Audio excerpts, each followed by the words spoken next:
Shalom. Ya. Puji Tuhan kalau hari ini kita ada ya sebagaimana Bapak Ibu ada di tempat ini. Itu kembali saya katakan itu semua karena kemurahan Tuhan. Amin. Ya. Karena kemurahan Tuhan. Karena banyak hal yang tidak pernah kita sangka ya. Mendadak kita nggak bisa ibadah. Ya. Banyak orang juga yang menjumpai seperti itu. Tapi biarlah pagi hari ini setiap kita, baik yang ada di tempat ini, maupun ada yang di rumah-rumah atau dimanapun berada, menghargai akan kasih karunia Tuhan Yesus. Beri tepuk tangan untuk Tuhan kita. Haleluya. Ya. Pagi hari ini saya akan membagikan Bapak Ibu tema khotbah yang sudah dipersiapkan dari gereja, ya. Yang sudah dipersiapkan dari gereja pada bulan ini adalah bulan anak. Jadi kita berbicara tentang anak, ya. Tapi pagi hari ini saya lebih meresponi yang dimaksud dengan anak-anak Allah atau anak-anak Tuhan itu bukan hanya anak kecil, ya, tapi kita semua, ya, kita semua yang ada itu juga termasuk anak-anak Allah, ya. Jadi jangan sampai nanti yang disebut anak Tuhan itu anak kecil, bukan, ya. Tapi orang dewasa pun semuanya, setiap orang percaya itu disebut anak-anak Tuhan. Amin, ya. Itu yang harus kita responi, ya. Tema khotbah yang sudah disiapkan itu biarlah semua anak-anak menjadi murid Tuhan. Ya. Coba dibantu dibuka di dalam Yesaya 54 ayat 13. Ya, Yesaya 54 ayat 13 dikatakan semua anak-anak akan menjadi murid Tuhan. Ya, Yesaya 54 13 itu gitu. Dikatakan semua anakmu akan menjadi murid Tuhan. Ya. Jadi di sini dikatakan akan. Akan, ya. Jadi Bapak Ibu sebelum saya lanjutkan di dalam kitab Yesaya, perlu kita tahu bahwa kitab Yesaya secara umum itu di mana Nabi Yesaya itu diperintahkan Tuhan, ya, untuk bernubuat kepada bangsa Israel, ya. Dan secara garis besar kitab Nabi Yesaya itu berbicara tentang bagaimana bangsa Israel waktu itu harus bertobat. Bertobat dari ketidakadilan, bertobat dari keberdosaannya. Bahkan Nabi Yesaya juga mengatakan bahwa para pemimpin waktu itu harus percaya Allah, harus takut akan Allah. Kalau tidak melakukan kehendak Allah akan binasa, ya, akan binasa. Nah, ini latar belakang dari kitab Nabi Yesaya secara umum. Tapi di dalam pasal 54 ini, itu bicara yang secara khusus, di mana ini akhir-akhir kehidupan Yesaya. Ya, di mana Allah juga menyatakan nubuatannya, itu memberi pengharapan, memberi penghiburan kepada umatnya, yaitu bangsa Israel yang berada di dalam pembuangan di Babel selama 150 tahun. Ya, jadi Bapak Ibu tahu ya sejarahnya ini. Jadi nanti kalau kita baca kita punya gambaran bahwa ini adalah nubuatan Tuhan Yesus yang diperintahkan kepada Yesaya, ya, untuk diberitakan kepada bangsa Israel bahwa bangsa Israel tidak lama lagi akan dibebaskan, akan dikeluarkan atau dibebaskan dari pembuangan, ya, dari pembuangan di Babel, ya. Karena pada saat itu bangsa yang ada di pembuangan itu hancur, Bapak Ibu, hancur, mengalami keterpurukan, mengalami penindasan, ya. Jadi sepertinya tanpa harapan. Tapi Nabi Yesaya ini memberikan pengharapan. Akan ada pengharapan, akan ada penghiburan. Tidak lama lagi Tuhan akan membebaskan, ya.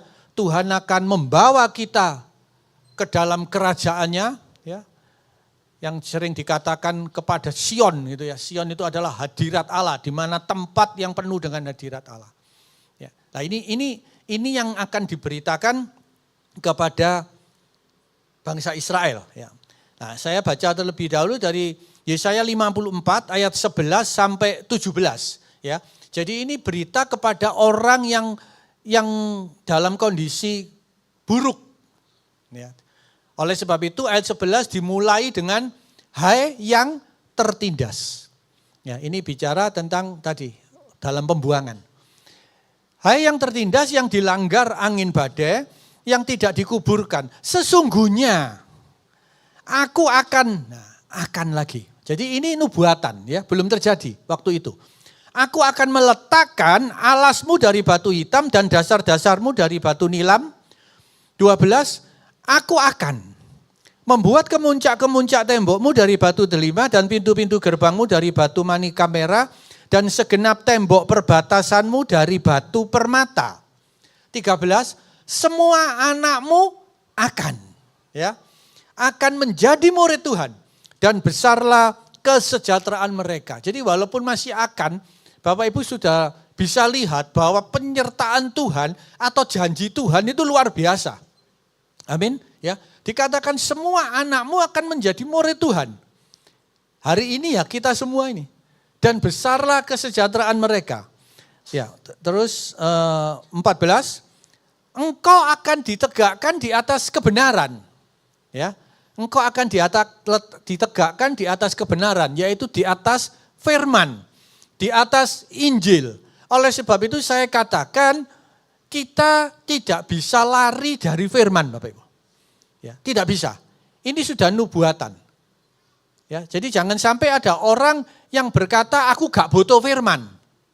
Tapi aku cuma butuh solusi. Nah, ini hati-hati. Ya, karena sebagai orang percaya solusi itu ada di firman. Amin. Panduan kita firman. Langkah kita ke depan harus berpusat kepada firman. Keputusan apapun yang akan kita lakukan harus sesuai firman. Ya. Karena saya beberapa waktu lalu mendengar, aku enggak butuh firman. Ada orang seperti ini. Aku butuh solusi. Hati-hati. Ya. Kita semua tahu, solusi itu ada di firman. Jadi jangan sampai saudara cari solusi di tempat lain. Bukunya satu, Alkitab. Ya, enggak ada lagi buku primbon, buku apa enggak ada. Ya, firman. Saya lanjutkan. Engkau akan jauh, akan terus ini ya. Jadi ini nubuatan. Engkau akan jauh dari pemerasan. Sebab engkau tidak usah lagi takut dan engkau akan jauh dari kekejutan. Sebab ia tidak akan mendekat kepadamu. Apabila orang menyerbu, itu bukanlah daripadaku. Siapapun yang menyerbu engkau, ia akan reba melawan engkau. Ayat-ayat ini Bapak Ibu, saya katakan begini. Berarti bukan tidak ada masalah. Ya, jadi jangan sampai keliru lagi. Kalau ikut Tuhan, ikut Yesus tidak ada masalah. Enggak. Ada. Ada orang yang menyerbu. Ya, ada orang mungkin yang mencaci maki, ada orang yang meres, pemerasan. Maksudnya ada itu, pemerasan itu ada. Ya, kekejutan itu ada, sesuatu yang enggak nyaman. Ya, kekejutan itu sesuatu yang enggak disangka-sangka. Tuh, datang di dalam hidupku. Salah apa aku iki? Ya, misalkan. Ada. Tapi Tuhan menyertai. Amin. Tuhan melindungi. Ya. Tuhan membentengi. Saya lanjutkan. Sesungguhnya akulah yang menciptakan tukang besi yang mengembus api dan menghasilkan senjata menurut kecakapannya. Tetapi akulah juga yang menciptakan pemusnah untuk merusakannya. Ini. Oleh sebab itu ketika kita keluar dari firman, berarti keluar dari Tuhan, kita binasa. Karena apa? Hanya Tuhan yang menciptakan senjatanya dan dia juga yang bisa menghancurkan. Ya. Jadi dia yang berkuasa, berdaulat penuh atas hidup kita. Ya.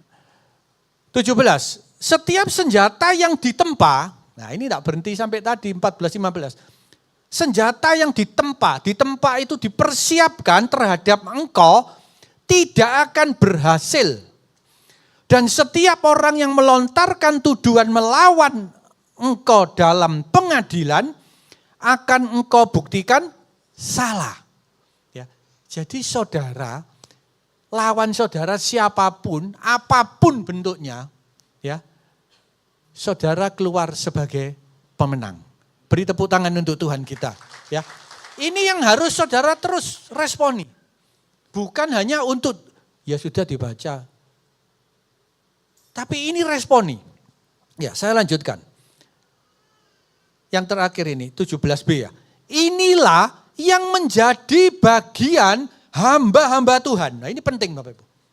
Inilah yang menjadi bagian hamba-hamba Tuhan. Inilah itu apa? Tadi itu. Hai yang tertindas ya. Aku akan membawa kamu kepada tembok-tembok yang berlapisan batu hitam. Engkau akan diserbu. Engkau. Ternyata itu menjadi bagian hamba-hamba Tuhan. Hamba Tuhan itu Bapak Ibu tahu. Hamba Tuhan itu bukan hanya yang berdiri di sini. Bukan hanya pendeta. Bukan hanya pelayan Tuhan. Tapi hamba Tuhan itu adalah setiap orang yang percaya. Amin. Jadi kita semua menjadi bagian. Dan kebenaran yang mereka terima daripadaku. Jadi ketika saudara melakukan kehendak Tuhan, ditegakkan di dalam kebenaran, dalam Injil, dan saudara teraniaya, maka itu kebenaran. Amin Bapak Ibu. Ya. Jangan sampai salah. Ada sesuatu yang salah tapi tidak berdasarkan Injil. Itu bukan kebenaran. Itu bukan dari Tuhan. Tapi ini dikatakan bagian-bagian itu menjadi bagian hamba Tuhan dan kebenaran yang mereka terima daripadaku. Karena engkau benar menuruti firmanku, maka engkau terima itu. Jelas ya? Maka engkau, ketika engkau berada dalam kebenaran Tuhan, engkau dianiaya, maka memang itu yang kau terima. Jelas. Jadi saudara dianiaya karena kebenaran, ya betul. Tapi kalau saudara dianiaya karena salahmu sendiri, itu enggak melok-melok Tuhan. Ya, Tuhan enggak ikut-ikut. Ya. Jadi katakan, dan kebenaran yang mereka terima daripadaku, demikianlah firman Tuhan. Bapak Ibu yang dikasihi Tuhan, tadi sudah saya jelaskan bahwa kitab Yesaya ini ya, tadi bicara tentang bagaimana nubuatan-nubuatan, bagaimana orang-orang yang tertindas itu akan dihiburkan, mendapat pengharapan, ya, ada kesejahteraan. Ya, tadi dikatakan semua anak-anakmu akan menjadi murid Tuhan. Ya, nah, ini yang terus kita responi. Apa yang perlu kita responi Bapak Ibu? Ada hal-hal yang sudah tergenapi di dalam kehidupan kita hari ini. Ya. Ini kebaikan Tuhan yang luar biasa kita responin. Ya. Ternyata Tuhan itu sudah merancangkan atau bernubuat atau menjanjikan ya untuk kita itu sejak dahulu kala. Jadi ini kita responi. Saya merasakan hari-hari ini itu sudah tergenapi. Yang terutama adalah apa? Yang terutama adalah ketika dia mati di kayu salib. Amin. Turun sebagai manusia ke dunia, mati, rela mati untuk kita orang yang berdosa, mati di kayu salib dan bangkit pada hari yang ketiga. Sudah digenapi. Ya. Yang belum apa? Kita sedang menantikan. Kedatangannya yang kedua kali, kita memerintah bersama dia 1000 tahun. Tapi hari-hari ini untuk perlindungannya, penyertaannya, kekuatannya, kuasanya, itu sudah kita rasakan. Amin. Yang percaya beri tepuk tangan untuk Tuhan kita, Yesus Kristus. Haleluya. Ya. Inilah Bapak Ibu, mari kita disadarkan ya akan janji-janjinya ini. Bahwa sebenarnya semuanya sudah digenapi. Khususnya kedatangan Mesias, kita ditebus sebagai juru selamat, ya, sebagai juru selamat kita, sebagai penyelamat kita. Dia membentengi kita. Dan ini menunjukkan karena kasih-Nya yang begitu besar. Saudara, mari saya ajak untuk waktu ini kita responi. Karena kasih-Nya yang begitu besar kepada kita. Coba dibuka Yohanes 3 ayat 16. Karena kasih-Nya yang begitu besar akan dunia ini. Nah ini. Ya. Supaya orang-orang yang percaya lain. Karena begitu besar kasih Allah akan dunia ini. Ya, dunia ini berarti enggak ada batasan orang siapa, semua. Sehingga ia telah mengaruniakan anaknya yang tunggal supaya setiap orang yang percaya. Bukan supaya hamba pendeta-pendeta, bukan. Supaya pelayan-pelayan Tuhan, bukan. Tapi supaya setiap orang yang percaya kepadanya tidak binasa. Ya. Jadi jelas, karena kasih-Nya ketika kita percaya kepada Dia, Dia katakan tidak binasa, melainkan beroleh hidup yang kekal. Untuk itulah pagi hari ini Bapak Ibu Saudara. Kalau kita ngerti ini, maka kita patut bersyukur karena kebaikannya. Beri tepuk tangan kembali untuk Tuhan kita. Haleluya. Ya, karena kasih-Nya Bapak Ibu. Dia tidak hanya mengorbankan harta. Ya, dia tidak hanya mengorbankan waktu. Ya, dia tidak hanya mengorbankan saudara minta sembuh, disembuhkan. Tapi yang dia korbankan itu nyawa. Ya, nyawanya. Sedangkan nyawanya ini dia korbankan bukan untuk orang benar, bukan untuk orang baik, tapi untuk orang berdosa. Ya, Roma 5 ayat 8. Jadi ini saya katakan kasih ini tidak ada bandingannya. Akan tetapi Allah menunjukkan kasih-Nya kepada kita. Oleh karena Kristus telah mati untuk kita ketika kita masih berdosa. Ya. Jadi kalau kita renungkan Bapak Ibu ya. Ada enggak di dunia kasih-Nya yang seperti Yesus? Enggak ada. Pasti tidak ada. Ya, karena apa? Dunia gampang-gampangannya. Mengasihi orang itu pasti orang itu baik. Ya ini yang paling gampang ya. Karena aku baik dengan Pak Chandra, saya ngasih. Baik dengan Pak Agung, saya ngasih. Ya, saya ngasih karena Pak Agung orang benar. Ya. Tapi ada enggak orang seperti Yesus mengasihi kita ketika justru kita ini dalam kondisi tadi tertindas, terpuruk, berdosa. Banyak hal yang sudah dikatakan kepada setiap kita orang berdosa ini ya. Dikatakan seperti kotoran yang orang buangan, sampah apa aja. Dia rela mati, bayangkan. Ya. Kita ini bukan bilang baik, cukup baik bisa. Enggak.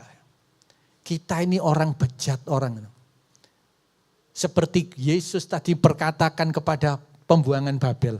Orang yang tertindas. Tapi pernyataannya apa? Ya kan? Dia melindungi. Dia akan meletakkan dasar-dasar dari batu hitam. Tembok-tembok, kemuncak-kemuncak. Jadi ini yang harus kita syukuri. Ini yang harus kita renungkan Bapak Ibu. Dosa itu merusak hubungan kita dengan Allah. Ya, dosa merusak hubungan kita dengan Allah. Tapi hanya oleh karena kasih itu bisa membuat pemulihan. Amin. Hanya oleh karena kasih. Saudara tidak bayar apa-apa pemulihan itu. Tapi hanya oleh karena kasih Tuhan. Kasih setia Tuhan itu lebih besar daripada dosa dan pelanggaran kita. Ya. Jadi mari kita terus renungkan. Kasih yang sungguh besar Bapak Ibu. Yesaya 54 ayat 8 coba.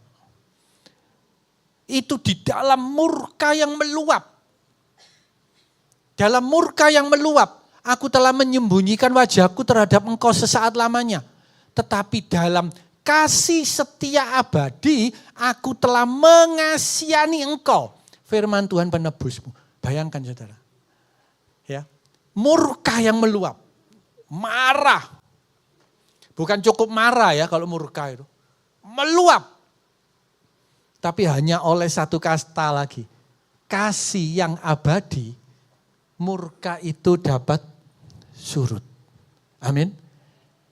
Saudara bisa bayangkan kasihnya Tuhan. Pernah enggak gitu loh, bayangkan. Kasihnya ya. Hanya oleh kasih. Murka yang meluap itu berarti seperti kalau orang itu wis ndak iso dikandani wis ya, ndak bisa dikasih tahu, ndak wablek, wis pokoknya mau wangkel gitu ya. Tapi kembali karena kasih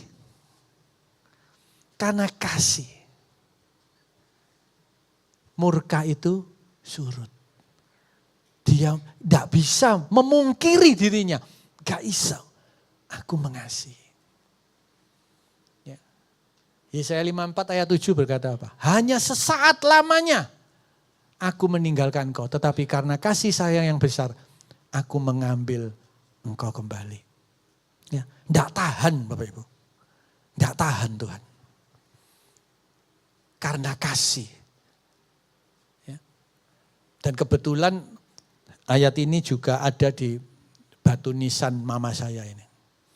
Ya, ketika mama saya meninggal, saya disuruh menulis.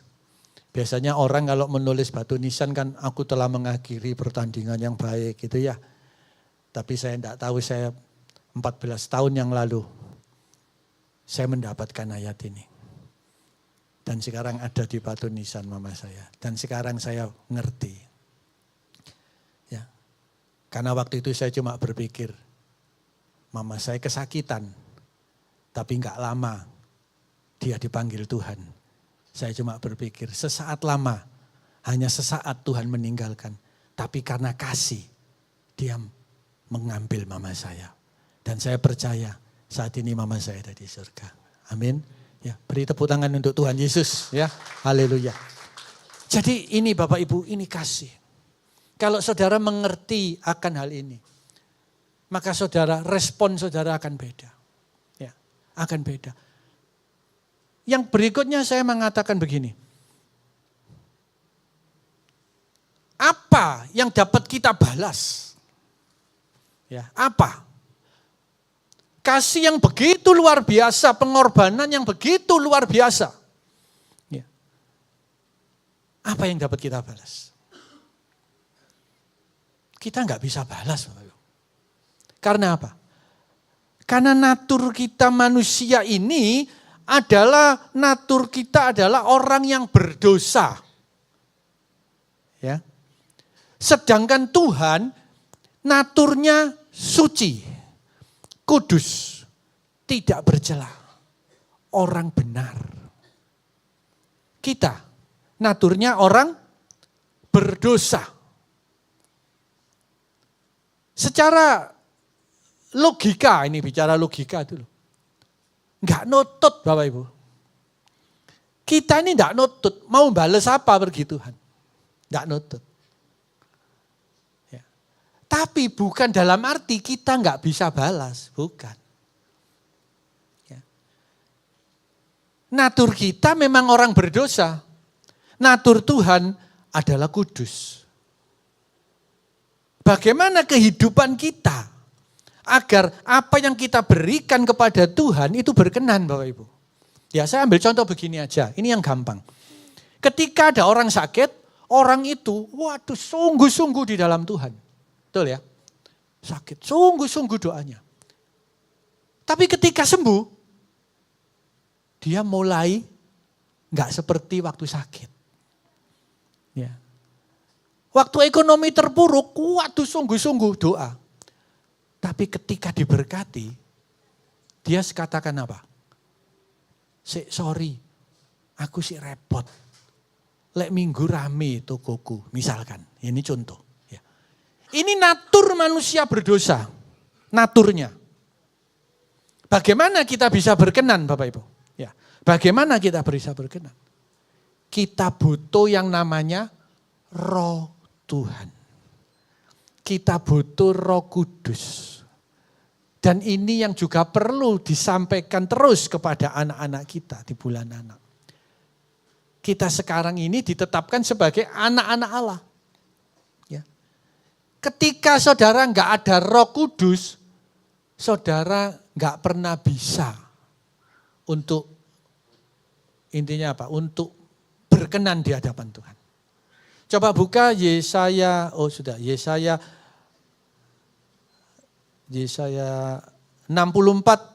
ayat 6. Yesaya 64 ayat 6. Nah ini. Demikianlah kami sekalian seperti seorang najis dan segala kesalehan kami seperti kain kotor. Bapak Ibu bisa bayangkan ya. Segala kesalehan kami, saleh loh ini. Ini bukan bicara orang yang tidak saleh. Kesalehan kami seperti kain kotor, Mas Ian. Kami sekalian menjadi layu seperti daun dan kami lenyap oleh kejahatan kami seperti daun dilenyapkan oleh angin. Ini naturnya manusia. Ketika saudara tidak melibatkan Roh Tuhan, Roh Kudus, ketika saudara tidak mengizinkan Roh Kudus masuk, saudara tidak pernah berkenan di hadapan Tuhan. Karena apa ini tadi? Saudara sudah saleh loh ini. Tapi di pandangan Tuhan masih kain kotor. Karena apa? Karena salehnya orang berdosa itu beda dengan salehnya orang kudus. Orang suci lah. Ya, nanti orang kudus di kudus sana. Salehnya orang suci. Ya, betul ya? Salehnya orang berdosa beda dengan salehnya orang suci. Ini yang membuat kesalehan orang di luar Tuhan tidak berkenan. Makanya di luar sana ya banyak yang berkata apa? Sing penting berbuat baik. Betul? Pakai ayat ini. Berbuat baiknya orang berdosa tidak berkenan di hadapan Tuhan. Karena levelnya beda, saudara. Amin. Yang setuju tepuk tangan untuk Tuhan Yesus. Ya, levelnya beda. Jadi untuk itu kita butuh Roh Tuhan itu tadi, Roh Kudus. Karena salehnya orang berdosa itu beda. Oleh sebab itu kita harus menggunakan kekuatan Tuhan, kita harus menggunakan kuasa Tuhan. Ya, buka Roma 7:19. Ini naturnya manusia. Roma 7:19. Hendaklah kita tahu apa, sebab bukan apa yang aku kehendaki, yaitu yang baik yang aku perbuat. Bukan, melainkan apa yang tidak aku kehendaki, yaitu yang jahat yang aku perbuat. 20. Ini natur manusia sebagai orang berdosa. Jadi jika aku berbuat apa yang tidak aku kehendaki, maka bukan lagi aku yang memperbuatnya, saudara baca, tetapi 1:3. Nah, ya jelas ya. Jadi ketika kita melakukan, mungkin saudara sepertinya, oh iya tahu, tapi saudara tidak mampu. Kalau tidak ada Roh Tuhan, jelas. Maka bukan lagi aku yang memperbuatnya, tapi karena dosa yang diam di dalam aku. Makanya pagi ini saya katakan setiap manusia itu di dalam dirinya itu ada yang bahasa gampangnya saya katakan begini. Ada hawa nafsu.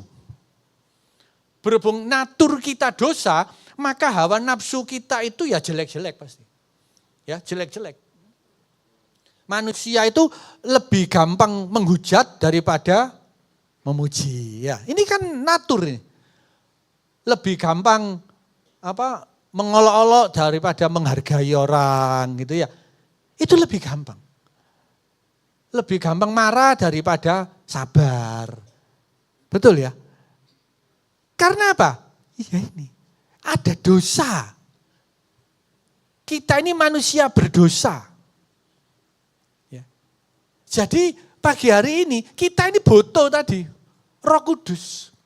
Jadi Bapak Ibu Saudara harus terima ini Roh Kudus. Kalau enggak ya itu cuma main logika. Main logika.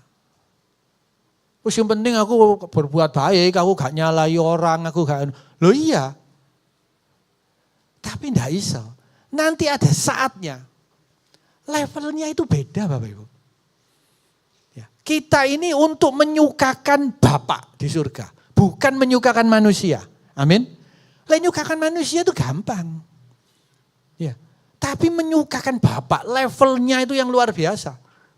Jadi kita ini harus jadi anak-anak yang luar biasa. Ya. Untuk itu ya di bulan anak ini terus kita gencarkan. Bicara tentang firman harus hidup di dalam kehidupanmu. Ini harus. Ya. Karena enggak bisa. Ya. Jadi bagaimana kita menyikapi tadi kebaikan Tuhan? Kita harus melibatkan Roh Tuhan. Coba dibuka Roma 3, 21 sampai 24. Tetapi sekarang tanpa hukum Taurat, kebenaran Allah telah dinyatakan. Seperti yang disaksikan dalam kitab Taurat dan kitab para nabi. Kitab para nabi tadi yang kita baca. Nabi Yesaya 54 ayat yang ke-14 tadi. Ya, ayat yang ke-14 tadi dikatakan, aku akan ditegakkan dalam kebenaran. Ya, Bapak Ibu ingat ya. Sekarang digenapi. Tanpa hukum Taurat, kebenaran Allah telah dinyatakan. Tadi itu akan, hari ini telah. Seperti yang disaksikan dalam kitab Taurat dan kitab para nabi, dua-dua. Yaitu kebenaran Allah karena iman. Ini yang penting. Jadi tadi saya katakan, apakah orang ikut Yesus tidak bisa menderita, tidak bisa sakit, tidak bisa terpuruk? Tetap bisa. Tapi kita diajarkan Tuhan melihat kebenaran itu karena iman. Imannya apa? Bahwa kelak, itu tadi. Kamu sesungguhnya akan aku bawa kepada dasar-dasar batu hitam, tembok-tembok. Jadi kelak itu kita akan memerintah bersama Dia. Ya, memerintah bersama Dia. Jadi ini yang harus kita teladani Bapak Ibu. Ya. Dan ini yang menjadi bagian tadi bagi hamba-hamba Tuhan dan kebenaran yang mereka terima daripadaku. Ya, bagian. Jadi Tuhan itu melindungi. Tadi dikatakan apa? Ayat 15 tadi apa? Yesaya 54 ya, 15. Siapa yang menyerbu engkau? Iya. Nah, apabila orang menyerbu itu bukanlah daripadaku. Siapapun yang menyerbu engkau, ia akan rebah melawan engkau. Saya baca ayat ini ya. Bapak Ibu tahu lihat film Ninja. Pernah ya lihat Ninja ya. Ninja itu senjatanya kan bintang gitu ya. Itu kan kelihatannya satu tapi dibuat gitu bisa keluar 10 gitu ya. Gitu ya. Nah saya itu mesti pernah Bapak, lihat Ninja itu ya. Lakonnya itu langsung turun jubahnya disingkapkan gini. Tahu ya? Serut nih ya. Akhirnya apa? Bintang-bintangnya itu kan di jubahnya semua ya. Ya. Lah, apa firmannya ngomong apa? Mereka akan binasa. Biasanya diapain sama lakonnya? Dikebaskan balik kan? Langsung ninjanya 10 itu nancep di sini semua.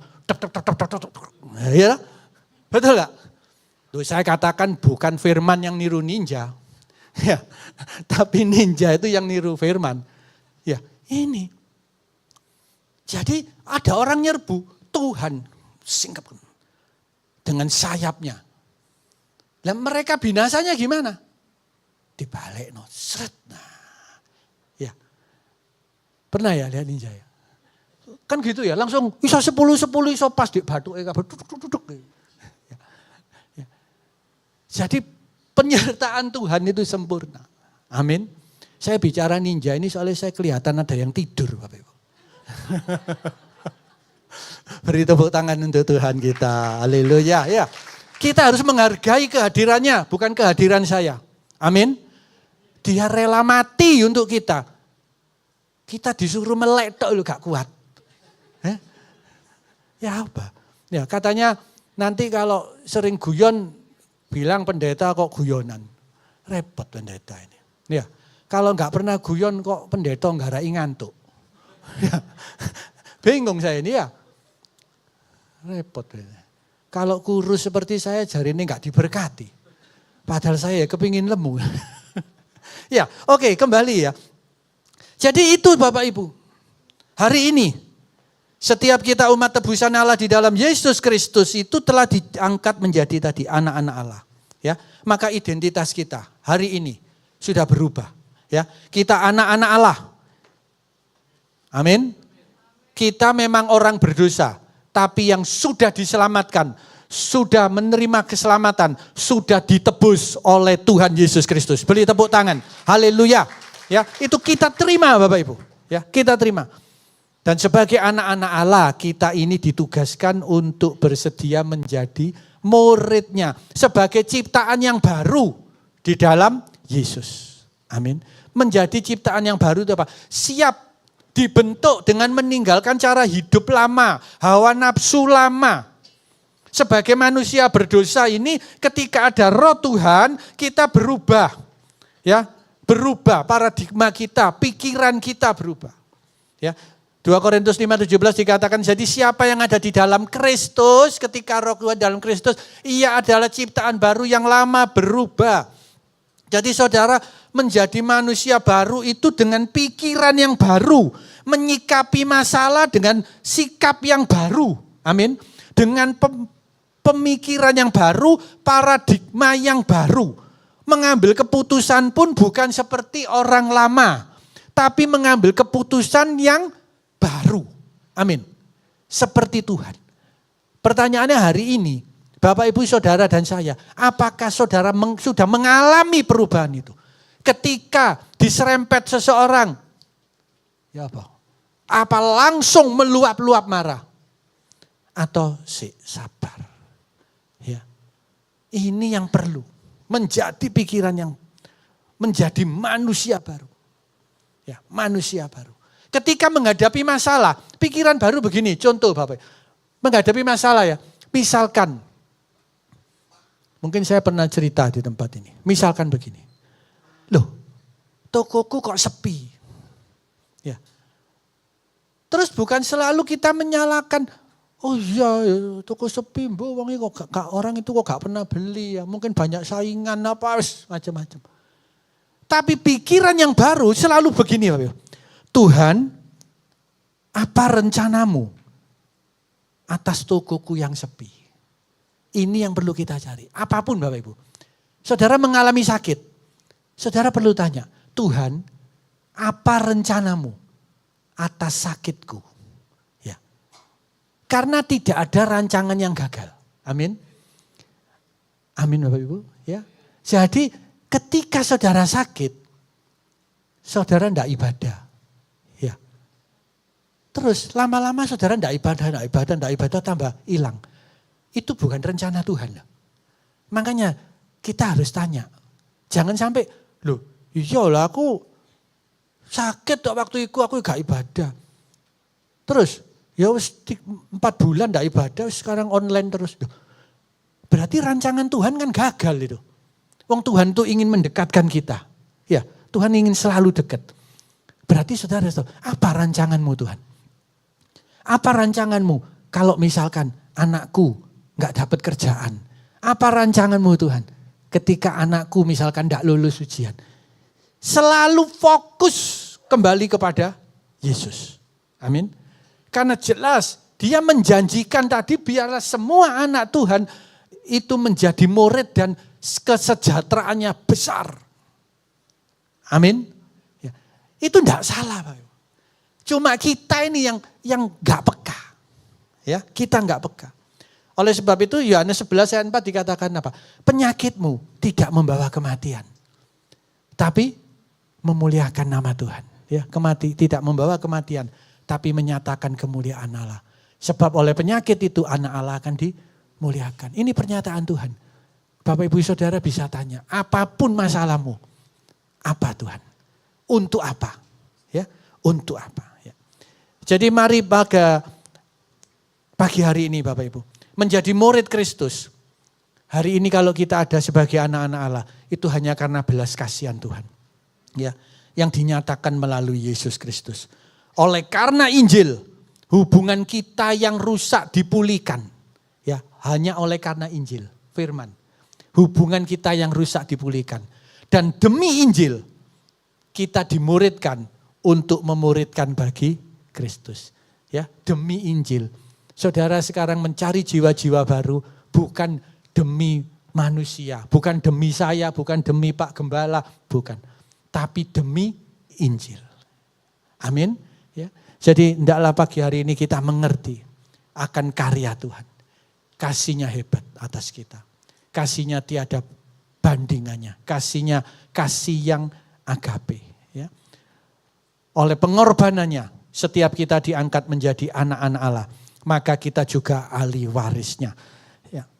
Kita minta Roma 8, 16, 17 ya, mungkin ayat yang terakhir. Roh itu bersaksi bersama-sama dengan roh kita bahwa kita adalah anak-anak Allah, 17. Dan jika kita adalah anak, maka kita juga adalah ahli waris. Maksudnya orang-orang yang berhak menerima janji-janji Allah, ya. Yang akan menerimanya bersama dengan Kristus. Nah ini, yaitu jika kita menderita bersama-sama dengan Dia. Ini sudah dinubuatkan Yesaya 54 tadi. Ya, yang dikatakan inilah yang menjadi ya milik hamba-hambaku. Apa tadi? Menjadi milik hamba-hambaku dan kebenaran yang datang daripadaku. Ya, Yesaya 54 ayat 17 tadi. Ya, jika menderita bersama Dia, supaya kita juga dipermuliakan bersama dengan Dia. Ya, tadi yang dikatakan apa? Inilah yang menjadi bagian, ya, bagian hamba-hamba. Jadi kembali saya katakan, hari ini status saudara anak-anak Allah. Amin. Jadi saudara, ketika saudara melakukan kebenaran Injil, saudara mengalami aniaya, penderitaan, justru itu kebenaran di hadapan Tuhan. Amin. Tuhan Yesus memberkati, beri tepuk tangan untuknya. Haleluya. Mari kita renungkan sebentar Bapak Ibu. Terima kasih Tuhan. Engkau sudah berbicara kepada setiap kami. Renungan pagi hari ini Bapak Ibu mengajak kita untuk percaya dan bergantung sepenuhnya kepada kasih Kristus. Bahkan dalam situasi-situasi sulit ataupun situasi yang tidak kita inginkan ya. Tuhan itu tetap mengasihi kita. Bahkan ketika segala sesuatu berubah di sekitar kita. Tadi Dia katakan bahwa kasih-Nya. Ya, Yesaya 54 ayat 10 berkata bahwa kasih-Nya tidak pernah berkesudahan. Walaupun gunung-gunung beranjak. Ya, walaupun keadaan dunia carut marut, Dia katakan kasih-Ku tetap ada. Amin. Kasih-Ku ya dan amin. Jadi tidak ada alasan lagi buat Bapak Ibu Saudara untuk merasakan bahwa Tuhan itu meninggalkan kita. Tapi hendaklah kita mulai tahu bahwa kasih-Nya itu tetap ada. Kalau saudara tidak menerima kasih itu, maka saudara dan saya yang harus introspeksi. Apa yang dimaui Tuhan untuk kita semakin mendekat kepadanya. Kasih setianya memberikan harapan, memberikan penghiburan dan kekuatan untuk menghadapi hidup dengan penuh keyakinan bahwa Allah tidak meninggalkan atau mengabaikan setiap kita. Oleh sebab itu kita pagi hari ini harus hidup di dalam kebenaran oleh karena iman. Percaya oleh karena iman. Bahwa Tuhan yang kita sembah senantiasa menyertai perjalanan hidup kita. Terima kasih Tuhan Yesus. Bersyukur Tuhan. Bersyukur untuk kasih-Mu. Bersyukur untuk karya-Mu. Terima kasih Bapak. Yesaya 54 ayat 10 sungguh menguatkan setiap kami. Sebab biarpun gunung-gunung beranjak dan bukit-bukit bergoyang, tetapi kasih setiaku tidak akan beranjak daripadamu. Dan perjanjian damaiku dengan kamu tidak akan bergoyang. Firman Tuhan yang mengasihi engkau. Biarlah firman ini kami responi dengan benar. Kalau hidup kami hari ini tidak sedang baik-baik saja, kami tahu bahwa Tuhan tetap baik. Kami akan meresponi apa yang Tuhan mau kami lakukan. Kami menggunakan Roh Kudus untuk menyukakan hati Tuhan. Terima kasih Bapak. Lanjutkan karya-Mu Tuhan. Bagi setiap jemaat-Mu di tempat ini, juga jemaat-Mu yang ada dimanapun mereka berada. Biarlah kasih-Mu itu limpah atas hidup kami. Dalam nama Tuhan Yesus kami sudah berdoa. Haleluya. Amin.